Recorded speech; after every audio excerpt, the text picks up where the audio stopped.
Welcome back to Blue Review. I'm Clinton Yates. He's Greg Bergman. Dodgers big win yesterday over the Rockies, who did not look good. Very windy day at the ballpark. Why does that matter, Greg? Well, you were there. First of all, before we get to the baseball, what was the weather like? What'd you eat? Was it first time at the yard this year? So yeah, it was the first time at the yard this year, and Clinton, it was awesome being back. I love Dodger Stadium so much. I just love being in that atmosphere. Like I walked in and I took a picture of it and she said, I love this place. Right. It is. They call it blue heaven for a reason, and it is blue heaven. It was freezing. It was so freaking cold where it was windy. I had to put on an extra sweatshirt. Wow. It was so cold. We were like, it was very, very bad. But it was worth it to be there. Saw a bunch of great hits, saw a lot of the cool stadium lights, the new LED lights that we were talking about yesterday.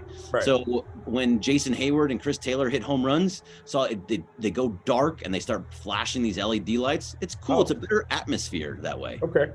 All right, well, let's get to the game. Michael Grove started, another name that's kind of working into the fold when various other guys are injured and they're figuring out the staff. You can see a lot more about how a pitcher looks when you're actually there because you can see their body language in between their different ABs. What did you think of his form on the mound?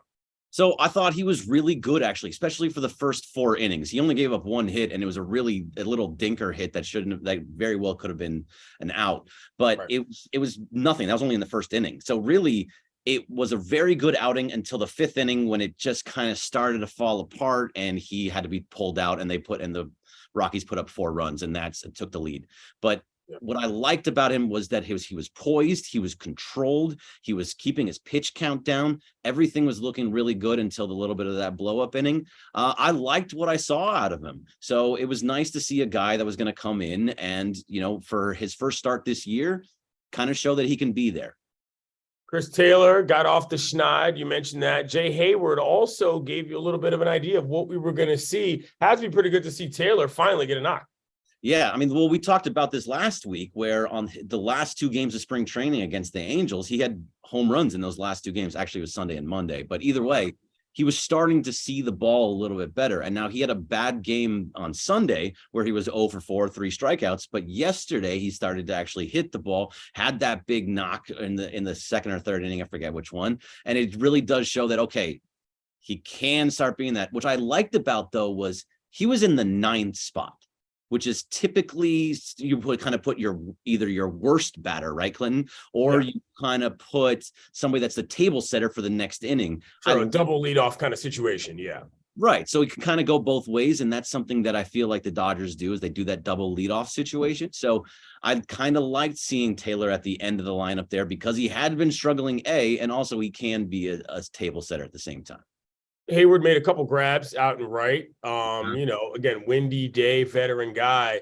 Like, I think my opinion is, I think did he knock in 3 or 4? Well, it was a lot. And I kind of feel like if you get a series out of J-Hey like that, you've gotten a lot.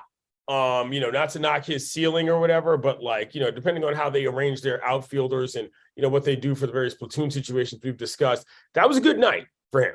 No, that was a great night for Hayward. It was 3 runs that he brought in, but great night. The ball that he hit, that the home run that he hit, it was blasted. As soon as you heard the crack of the bat, you're like, that thing is gone. Mm-hmm. It was beautiful, beautiful shot. So it's nice. You talked about how he had a couple of catches in the outfield. He's still a Gold Glove outfielder. I mean, that's what he was kind of brought in here for. So when Mookie kind of moves to second, even though he was in right, you can have him be, and you're saying, okay, I'm comfortable with this guy in the outfield. If he's going to give us knocks too, if he's going to give us a couple hits, bring in a couple runs, he says that he revamped his swing. A little bit age difference there where you don't want to be revamping your swing, but he was actually like, if he can be that guy consistently, he doesn't have to go 2 for 4 with 3 RBIs every game, but at least giving you a couple hits, giving you a professional at bats, and giving you good defense, you'll see more of him in the outfield. We call this seeing the ball well, kiddos. Yes. Outside of the weather, was there anything you didn't like last night? I mean, it's a blowout win against the Rockies. I saw 1 error from the Rocks, and I was like, good Lord, they do not look good right now. But was there anything that you thought, okay, didn't love that part? No, I like the new atmosphere, what they're having with the LED lights. I actually liked a lot of it. The one thing I did get into a conversation with some people about this. I love the pitch clock and I love how fast everything is. Yeah. It's a little bit slower yesterday just because there were longer innings. But for the most part, when you're at the ballpark, that's where it's a problem, the pitch clock, where it's faster. You kind of, when you go to the ballpark, you want to be a part of the action. You want to be sitting there, having a beer, sitting back with your buddies, sitting back and like watching the game, right? And it's not that way. It's going quick, quick, quick. The first half of the first inning was 6 minutes yesterday. The first inning in total was 16 minutes.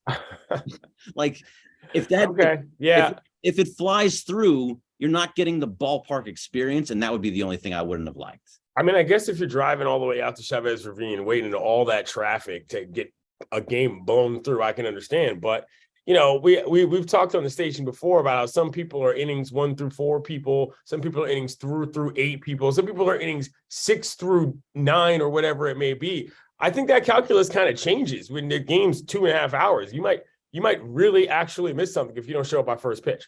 Yeah, like if you're an hour late, if it was before, if you were an hour late, you know, maybe you're in the second, third inning, somewhere in that range.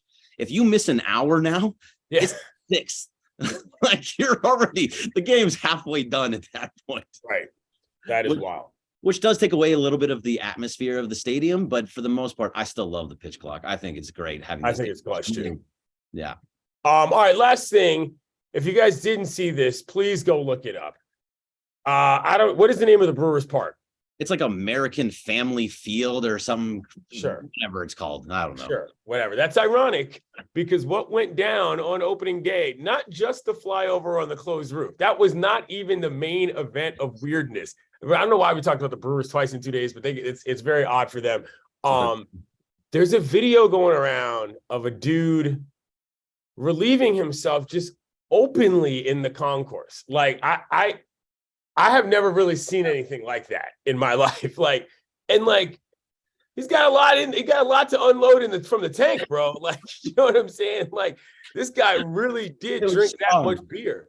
I mean, my question is, and what I'm wondering is, what would you do if you saw this with your eyeballs? And perhaps even with your daughter, how would you handle this? Oh, well, if it's with my daughter, I'm taking her away. I'm like, oh, whoa, flipping her around, moving her another way. That's going on. It's a cover the eyes situation. Okay. Right. But like, look, Clint, like you've drank. We've all drank. Yeah. We've had a lot to drink sometimes. I've never had that much to drink. That I'm walking around a ballpark and just stopping in the concourse and being like, you know what? This is a great spot. It's bad. It's really bad. Like, and he was standing there, like he wasn't falling over or tipping. That's the thing. I was so confused. I was like, was he even that drunk? Like, how drunk? I don't know. That's bad news. Are you banning that guy for life from the ballpark, or just for the year? You have to, right? Yeah, I mean, this is worse than being on the field and proposing, right? I would agree. Agree. Can't come back. You're showing yourself to the entire ballpark. Yeah, you can't come back if you do that, but you can come back to Blue Review with him, Greg, and me, Clinton, tomorrow. See you guys soon.